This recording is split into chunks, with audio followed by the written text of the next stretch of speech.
மக்கள் வரி பணம் வீணாக போச்சு பார்ட் 1. இந்த ரோடு முழுக்க குண்டு குழியுமாகவே இருக்குது.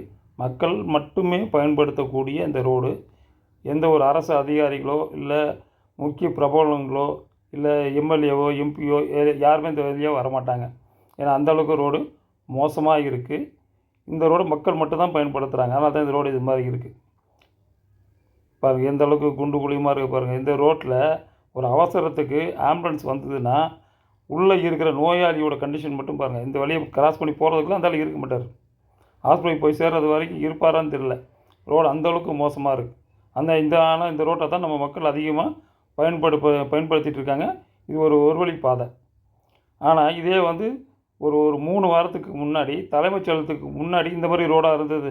அந்த பக்கம் ரோடு போனவங்க வந்தவங்களுக்கு எல்லாம் தெரியும். தலைமைச் செயலகத்துக்கு முன்னாடி 3 வாரத்துக்கு முன்னாடி ரோடு நல்லா இருந்த ஒரு ரோட்டை மெனக்கட்டு தோண்டி திரும்பி புதுசாகவே ரோடு போட்டிருக்காங்க. ஏன்னா அந்த ரோடை மக்கள் மட்டும் பயன்படுத்தலை, கூட தலைமைச் செயலகத்துக்கு வர வேண்டிய அரசு அதிகாரிகள்லேருந்து எல்லாருமே பெரிய பெரிய ஆளுங்களாம் அந்த ரோடை யூஸ் பண்ணுறதுனால அந்த ரோடு மெனக்கட்டு தோண்டி புதுசாக போட்டுட்ருக்காங்க. ஆனால் இது மக்கள் மட்டும் பயன்படுத்துகிற ரோடு. அதனால் எந்த ஒரு கவனிப்பும் இல்லாமல் படு மோசமாகவே இருக்குது. இது இங்கே மட்டும் இல்லை, தமிழ்நாட்டில் நிறைய இடத்துல இது மாதிரி தான் ரோடு இருக்குது. அந்த கண்டிஷனில் தான் இருக்குது.